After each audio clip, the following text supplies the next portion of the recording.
Hi, I'm Giovanni De Vicente, standing here with Peter Joseph. How are you doing, sir? Good. Good to meet you. Good to meet you too. Thanks for talking to me.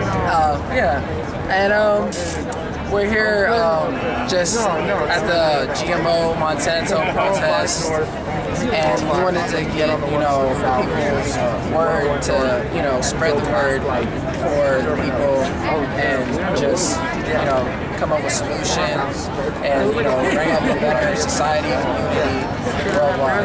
And what did you have to say to the people? To the people in general, or with respect to the Monsanto protest? Just speak your mind. Yeah, just speak your mind. Well, since we're here at the Monsanto protest in Los Angeles, which has had a good turnout and a good march, I look at it as a protest against something much larger than the regulation of GMOs, than this corrupt institution we call Monsanto. I look at it as an expression against a symptom, a problem that's inherent in the social system that we have. That's something really important to me in the work of the movement, is to say this stuff is rooted in something much deeper than some CEOs, that are a bunch of or some collusion with some president. Is that we got to start thinking broadly about what's created this institution, what creates the power it yields. When in history has there been a protest globally against one corporation, and what are we really protesting? And the issue is that we're protesting the social system, whether people know it or not, whether they realize it yet or not. We're protesting a system that's designed to build up, restrict, hoard, protect, create monopoly, and power abuse and consolidation. And that's my big issue. That's what my life's work and my films, everything else goes toward. So while we need to shut down what is known as Monsanto, we have to go a little bit farther eventually. We begin to question what created Monsanto to begin with. And that's a complicated issue. And it's going to challenge all of our values and beliefs because, sadly enough, we all created Monsanto because we've been supporting the same type of fundamental ethic that has driven this system to where it is now. So Monsanto is just another symptom. It's just one of those cockroaches that comes out from the refrigerator. And until we see what's spoiled behind the refrigerator, we're not going to change anything. Doesn't mean we shouldn't protest. Doesn't mean we shouldn't be active to actually stop what Monsanto's doing on a day-to-day basis. So, you want to follow up with anything with that? What are the best solutions? Good question. Individually and just collectively. Well, if we want to go down to the agricultural route as far as what Monsanto is, we got to start thinking about what we can do in a post-scarcity reality. I can't use that word emphatically enough. And global unity is really going to be localization of agriculture. There's no reason we have to do globalization in the sense of importing strawberries from Ecuador and all of these things that we do, waste gas and exploit human labor. All that stuff can be localized. So the future of agriculture will be local, in a global presence. That's going to be efficiency. So GMO in and of itself, modification of society, we use science to do that. That's not a bad thing inherently. It just depends how responsible we are. Are we mature enough to handle our own power? And in a corrupt financial system where you have people seeking profit and gain and their own self-preservation as the driving ethos, we cannot expect we're going to handle that power well. It's going to be continually abused and used for selfish purposes because that's what the system is. So having power over nature is not a bad thing. I'm not against the idea of modifying nature if we know what we're doing, because that can help us save lives, do lots of things as we've been doing throughout all human society. Modification, understanding nature, that's what it's all about. But with that comes a tremendous need for maturity. It's just like the nuclear weapon, nanotech weapon world that we engage in as well. Are we mature enough to handle our newfound power? Are we? I don't think we are. Not in the system that we have. So we're either going to self-destruct because our system is too immature and we can't handle it. We're just going to blow ourselves up. We're going to create toxins and pollutions and continue to create these draconian corporations that take complete dominance over our lives. Or we'll start to rethink the way we think about society and start to establish the solution, as you asked, is a ground-up rethinking of the way we completely operate. Within the bounds of natural law, which is a word that not anyone knows the answer, knows the definition of what's happening. No one thinks about things. They think about things in terms of opinions and history. There's a scientific undercurrent that the whole world needs to begin to understand. As cliche as that is, maybe to say scientific, but that's an understated reality, and maybe 2% of this planet seems to function socially in a scientific realm. We're just inching into that true civilization right now, by the true definition of what a civilization is, which means harmony. And what do you think is number one problem in the world? Considering all the problems in the world, there's so many. What is the one problem we need to just pay attention to? so we can just like another step forward. It comes back to the broad view. Is any single problem, meaning any type of, most people ask that question, they assume that there's one existing institution or one entity, one government assumption. That's like, it all drains right back down to the fundamental premise. And the answer to that question is economy. Our entire lives are centered on economy. Our entire political system is economically based. Even our deep religions have huge economic undertones. If you really dig into the origins of all of these belief systems, it's all like, how do you survive? How do you get food? How do you stay healthy? All that's an economically driven thing. True economy is the management of yourself and your resources to make sure you can survive and keep the species going, not the movement of money. So economy has to be reformed in all of its deepest meaning of the word economy. And I don't mean just money. I mean the way the world actually operates, which is purely economic. So that has to change. I wish I could give you a straight answer as to how to do that. I'm not a prophet, so all I can say is that everyone needs to start thinking about it and think about what a rational world is, and then do our best to align our values with that. Even if we got 15% into a new social model like a resource-based economy, it will be for the better. So it's not an all-or-nothing thing either. And I'm hoping that some country on the planet will eventually take the reign, detach itself from Western dominance and all the pollution, ideological pollution that's out there when it comes to business, and maybe it will start something new and set a precedent for the rest of the world. That would be great.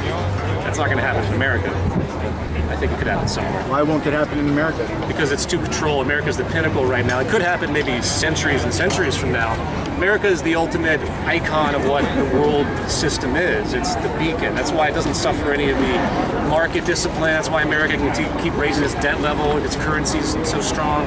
When America falls, it's going to be an awakening for the rest of the world to see, that system didn't quite work. Do you feel like it has to fall for the change to occur, or do you feel like, because being like, I feel like I could take a different stand on it and say that the United States, look at all the movements across the globe that are, trying to base their beliefs on this democratic system that we've developed. Now, although corporations have corrupted our system, although, we've got many issues, I feel like we have a system in place that we can make the change here first, and in fact, I feel like we must. So when I hear you say that, I feel like really discouraged. I would love to see change happen anywhere. I'm not predicting anything. I'm saying that the values in America being the beacon of the monetary market ethic, competition, capitalism, we've dominated the planet with this value system. There was an attempt early on in the 20th century, you might remember, with socialism and things like this that were violently shut down by all sorts of mechanisms. Mm-hmm. And by the way, I'm not ascribing to any of those early concepts. I'm just telling you what happens when you go against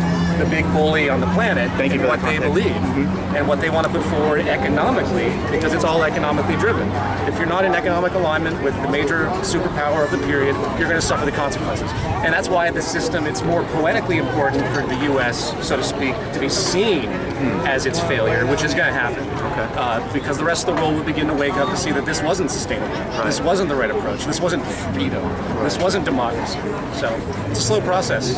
I'm not saying anything should or shouldn't happen. That's just going to happen the way it does. And we're here to try to get things going, to just to unify and see each other and know that we're not just suffering at home wondering what the hell is wrong with everything. There are a good group of people that understand some of the hardest things to understand of how everything gets so corrupted. And thank you for taking the time to talk to us. I completely agree. And what is like the best way to wake up like the average Joe, people that constantly deny, that are aligned with, the central banking system and all this?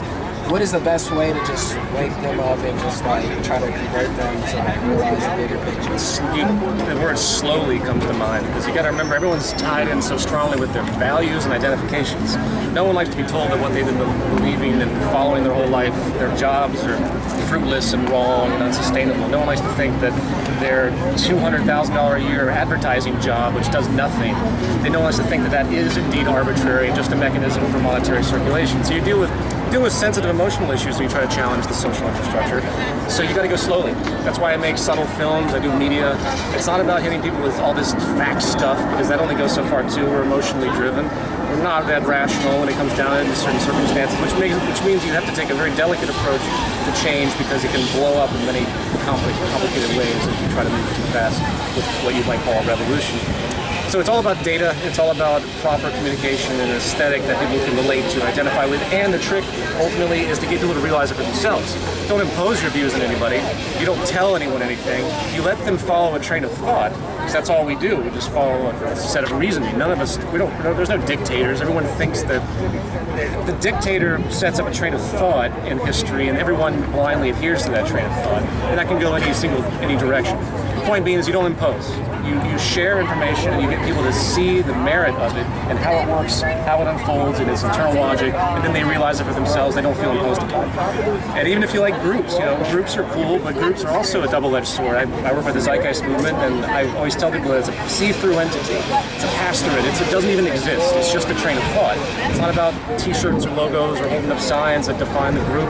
It's about getting on pace with what is a fundamental awareness of just sustainability, reason, and logic that luckily through our scientific initiatives as a human species, we've discovered some core truths about, and that's where we have to find harmony with and align with. So, do you think that sustainability, the word sustainability, is a word that resonates with people who might not be as aware of these things, given the breakdown of all the systems that we're witnessing, the breakdown of our environment, the breakdown of all the institutions that we're experiencing breakdown currently? Of culture?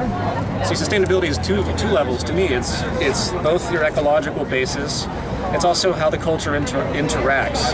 Sustainability is a value system. It's a way of looking at the world, and that's a great way to communicate. I couldn't agree more with that. But sustainability has been reduced to a term where you're talking about ecological. Long-term social sustainability is usually an ecological distinction. As far as natural regeneration, dynamic equilibrium. That's been a traditional term you'll find in encyclopedias. But it's really the true sustainability is our thought. If you have a whole value system in a culture like ours that's based on wealth and accumulation, and people think they're a success when they have a 50-room mansion, 2 jets parked in the front lawn, and everyone else in this stupid country thinks the same thing, you have a pretty unsustainable value system dominating your culture. Mm-hmm. So sustainability comes from the inside first. And what is the meaning of life individually, and like the common meaning of life? And it's just a question. See, I don't. That's subjective, isn't it? It's subjective, I guess. If you wanted to be crude about it, you would just say the meaning of life is proper, continued existence in some type of balance and harmony. Wow. So we're here to perpetuate ourselves. None of us usually want to die, and none of us usually want to be sick. So we want to have happiness and align with that. Then you create a culture that wants to persevere, save, protect things around them, realize their connectedness Something to it all. other than ourselves. Exactly. Well, there is no yourself. You're invariably dependent on everything around you, so why not take care of everything around you? There's a failure in logic. So true. You must think, So thank you. Thank you for your time. I Sure, no appreciate problem. it. Yeah.